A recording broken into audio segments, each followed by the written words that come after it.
find your passion, it ignites you as a person.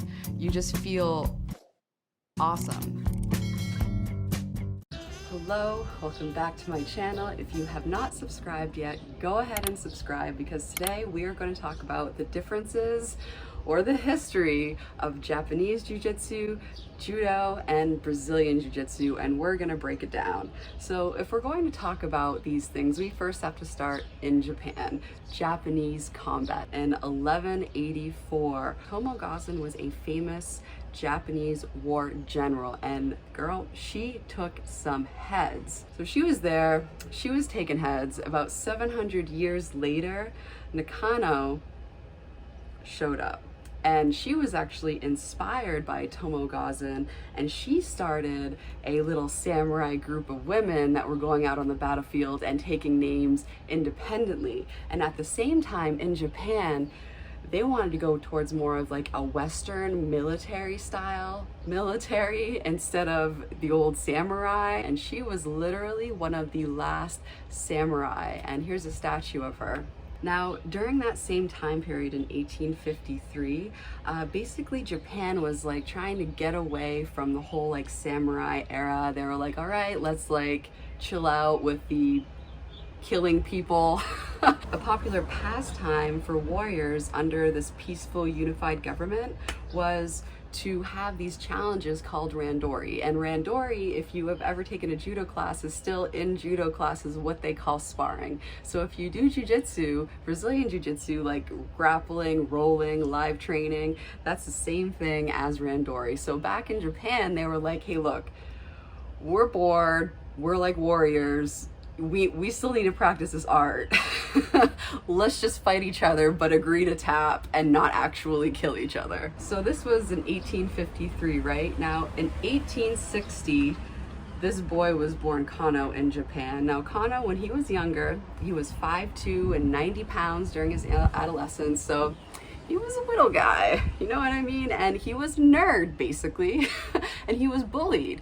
So Kano, as you can imagine, was getting tired of getting beat up. And he's like, let me go learn some Japanese jiu-jitsu, that way I don't get beat up anymore. So he goes and he's like, let me find what he thought was the best person to teach him jiu-jitsu. So he goes out and he finds bone setters, so basically doctors. And he's thinking, all right, if I can learn jiu-jitsu from somebody who knows how bones work, then that'll probably make me, they're probably gonna teach me in a way that's better at breaking arms. So he goes and he starts learning jiu-jitsu. And when he gets there, he finds that learning jiu-jitsu in a school full of people who are bigger and stronger than him is a little tough. And during that time, Japanese jiu-jitsu's motto was defeating your opponent through strength and flexibility. And at that time, he was like, listen, you know, I'm working on my splits. I'm not the strongest person in here. So what can I do in order to have an advantage on these people here? So what Kano started to do was he started to study different takedowns and different techniques from other areas of martial arts. So he came back and he actually tried what is known today as a fireman's carry. So he was like, all right, I know you guys are doing your thing, but we're gonna have some sparring right now, and I'm just gonna pull out this fireman's carry and you aren't even gonna know what hit you. And that's exactly what he did. So Kano's motto and his principle was maximum efficient use of physical and mental energy. Because if you're the smallest person on the mat, you know, being efficient is basically what you need to rely on in order to go up against these bigger people. And at the time, Kano was also very heavily involved in the school systems. And so what he wanted to do was he wanted to create something that was a true reflection of his mentality towards the martial art. So he wanted to create something that was like a mutual prosperity for self and others, which was the goal of training. He basically wanted to take it from like, you know, combat, I'm going to take your head, to a type of spirituality thing where it's like we're all just trying to become better people. And to be quite honest, that's probably, you probably have to give something a new name in order to get it integrated into the school systems, which that's what he did at that time in Japan. So imagine living in a country where it's like, hey, look, we're getting away from samurais and taking each other's heads. We want to be peaceful. And if you use the term Japanese Jiu-Jitsu, it's going to carry all the history with it. So he basically is like, we're going to call this Judo because this is more of a spiritual thing and a way to better oneself through the prosperity of yourself and others. And we're not going to use, you know, flexibility and strength. We are going to use maximum efficiency of mental and physical energy. So that's how Judo was born. Now Kano is teaching, right? He has this big school. He's doing really great.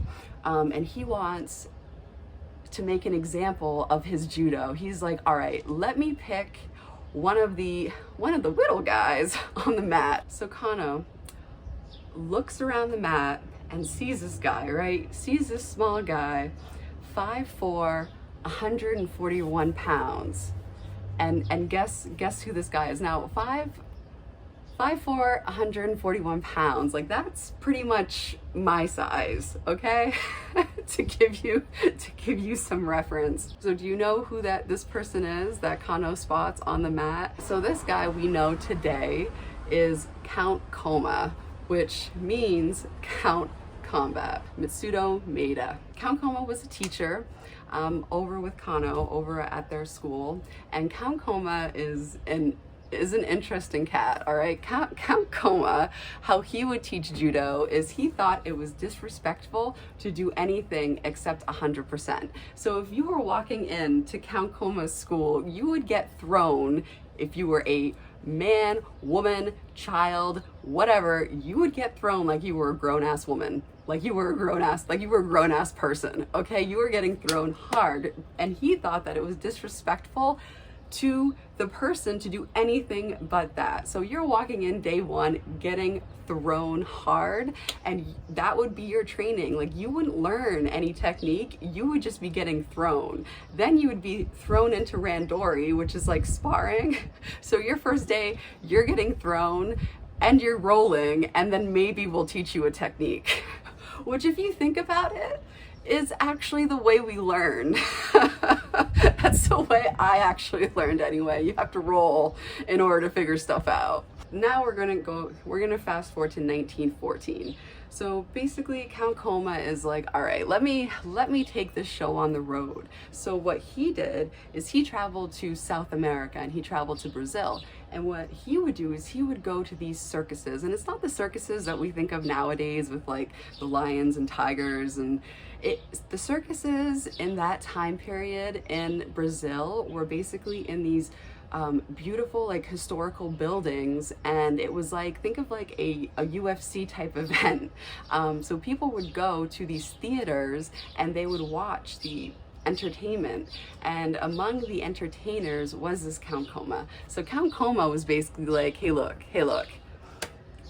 for this amount of money, I bet I can throw you. Like, for this amount of money, like, I bet you anybody sitting down, I dare you to come up on stage, and if you can throw me, you get money. If I can throw you, I get the money. So he's going around on this tour, basically giving demonstrations, like live demonstrations, by challenging people to show the power of this Judo. And while he's doing this, he runs into this match is basically what lit things on fire. So in 1917, Count Koma is doing his thing in Brazil in what's known as the Peace Theater, ironically, and he runs into this GRACIE. Now this GRACIE was basically like a promoter, like a fight promoter, and when he saw that, like, it was probably like Dana White seeing Ronda Rousey for the first time. Like, you know, his eyes were like, oh, this is money right here. So he watches him and basically is like, hey, brings his sons, and he's like, his sons are like, oh my God, what is this? And Count Koma ends up teaching the GRACIES Jiu-Jitsu. Now, the GRACIES at the time, never heard Count Koma say judo. Like, Count Koma would always refer to what he was teaching as jujitsu. So in Count Koma's brain, he was probably like, okay, this is actually Japanese jujitsu, and like my coach basically wanted to give it a good name for the spiritual aspect of it and to basically market it to Japanese schools so it would be like cool with everybody. But in his mind, he's probably just saying like, okay, it's jujitsu. So when the Gracies heard about it, they didn't even know it was judo. They just like, oh, this is jujitsu, and now we're in Brazil and we're gonna market it as Brazilian jiu-jitsu. Like, this is just marketing, people. This is what I think went down. I think the Gracies were like looking at why Count Koma was chosen, and he was basically like, look, Kano chose me because I was the smallest, because I would be the best demonstration, because if somebody small can do it, then it shows the power of the martial art. So I bet the Gracies were looking around at each other being like, all right, who's the smallest and the weakest among us? Like, you, Helio? All right, like, we're gonna put you up against some people.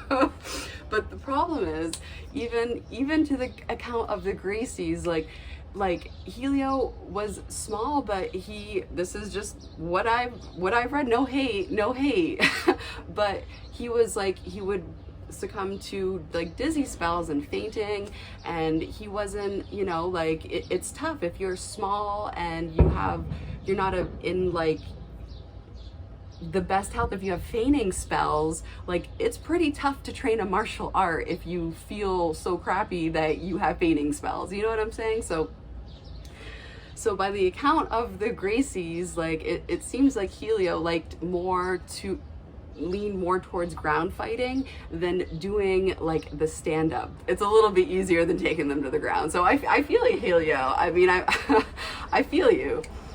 In 1950, so all this stuff was going on in South America. The Gracies were, you know, trying to fight everybody. Now let's go over to North America. So in North America, judo had made it to the US and was presented as judo. So basically all this is the same shit. It's all jujitsu. It's all Japanese jiu-jitsu, but it just got introduced as different things at different periods of, same period of time in different countries. So judo in the 1950s in the US, there is this chick, all right, like here she is, we're gonna call her Rusty. Remember I told you about redheads in jiu-jitsu or judo, whatever, potato, like this chick, all right? So this chick, in the US, they were like, all right, ladies, you can do judo, but you know, we want to save your bodies. We don't want you to eat too much. You're frail. We want to make sure that you can get knocked up. So we can learn, you can learn this for self-defense, but forget about competing. We don't want you competing because you're just going to get too into it and you're going to want to win. We know how you ladies are. We're competitive. So you just need to, you know, go have some babies and relax. But this chick was like, I don't think so. So what she did is, at the time, it was not legal for women to compete in the 1950s. So she's over at the YMCA and she sees this men's tournament and she's like, you know what? I'm gonna tape down my tatas and get in there. So she cuts her hair, tapes her tatas down, goes in there, defeats a guy, gets the medal, and while she's standing like on the podium, they're like, she's like, hey, did you know I'm really a female? And they're like, ma'am, you're gonna have to take the tape off your tatas and give us that medal back. So she had to give the medal back, and you know, a woman scorned, don't piss off a woman and don't piss off a redhead, all right? So she is like, I cannot believe this. So you know what she did? So about 20-something years later, do you know what Rusty did? She was like, you know what? This Olympic event needs to have women's judo in it, and this is 1980, and she's like, I'm gonna sue you and I'm gonna put a lien on my house and sue you, dear Olympics, if you don't put women's judo as an event in the Olympics. And in 1980 was the first time women were allowed to compete in the Olympics in judo. 1980 in New York City, okay? And guess whose mom was doing Olympics at that time? I'm gonna let you guess. But this woman's name was Anne-Marie. So Anne-Marie basically also did judo at the YMCA, and she went up the ranks and competed to the highest level possible for women at that time. So she was like, let me go get some degrees while, you know, judo catches up. And then in 1984, she competes. In 1984, she competes in a world judo event and wins gold for the US. The first time the US brought home a gold in judo was in 1984, and the men had been competing since 1956. Okay, I'm just saying it just this was going on in the US, in North America in the 1980s. Now in South America in the 1980s, we had this thing going on called VALE TUDO, all right, which basically means in Portuguese, anything goes. And it was the early days of the UFC.